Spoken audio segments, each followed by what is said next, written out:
Police ने online सट्टेबाजी को लेकर कई खुलासे किए हैं। थाना प्रभारी कह रहे हैं कि सबसे पहले ठगी के कारोबार में बीटेक इंजीनियर नितिन नाम का व्यक्ति आया। आरोपी की कोरोना के दौरान कोचिंग बंद हो गई। तब आरोपी दिल्ली में सट्टेबाज के पास नौकरी करने लगा और इस दौरान बुकी के लिए वेबसाइट बनाकर बुकियों से संपर्क इसने किया। आरोपी ठगी के लिए वर्चुअली नंबर का इस्तेमाल करता था। मामले की तह तक जाने के लिए तकनीकी मदद दी गई। आरोपी एक खास किस्म का सर्वर इस्तेमाल करता था जिसका 90,000 रुपये महीना किराए का भुगतान किया जाता था। ठगी को अंजाम देने के लिए 25 से 30 वेबसाइट का इस्तेमाल हुआ। वर्चुअल करेंसी के जरिए आरोपी ने करीब 99 करोड़ का लेन देन किया। आरोपियों ने देश भर में 60,000 से ज़्यादा एजेंट को बहाल किया हुआ था और अभी तक 150 करोड़ का हिसाब मिला है। आरोपियों के नाम 3 प्रॉपर्टी है। अलवर के उद्योगनगर थाना पुलिस ने 3 दिन पूर्व पकड़े गए 3 आरोपी जो कि ऑनलाइन सट्टे के लिए तैयार करते थे वेबसाइट्स और उसमें लोगों से ठगी करा करके उसमें पैसा जोड़ा करते थे और इस पैसे की ठगी से करीब 1.25 करोड़ रुपए से लेकर के 150 करोड़ रुपए तक का हिसाब पुलिस को मिला। उसके बाद अब पुलिस की जो छानबीन है वो लगातार जारी है और इनसे लगातार पूछताछ जारी है। हमारे साथ मौजूद है उद्योगनगर थाना अधिकारी, उनसे जान लेते हैं। सर, इस पूरे मामले को लेकर के सभी खुलासे हुए, तीनों स्टूडेंट हैं, बीटेक के स्टूडेंट बताए हैं, क्यों ये इतनी पढ़ाई करने के बाद भी इंजीनियर बनने के बजाय इस लाइन में चुना इन्होंने?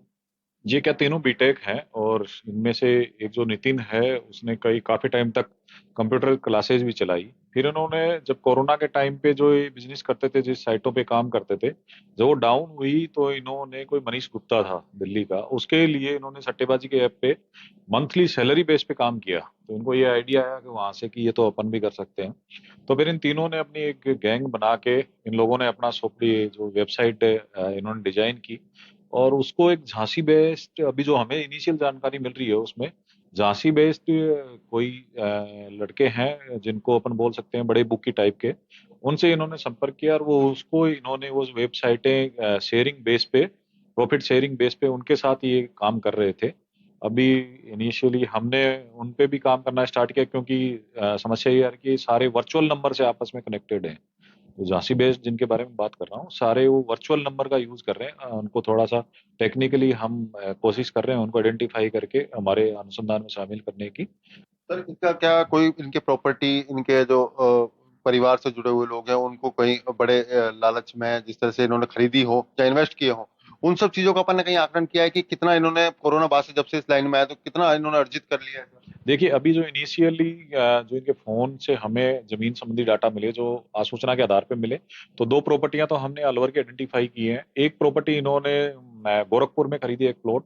तो ये 3 प्रॉपर्टियां रिसेंटली इनकी हमें आइडेंटिफाई हुई हैं इस काम के बाद में इन्होंने जो खरीदा है। एक बार बैंक डिटेल आ जाएगी, पैन कार्ड डिटेल आ जाएगी, तो उसके आधार पे पता लगेगा कि किन लोगों से इन्होंने इस तरीके के प्रॉपर्टी में इन्वेस्ट किया है या और कहीं इसको पैसे को इन्होंने व्हाइट मनी बनाने के लिए इन्वेस्ट किया है।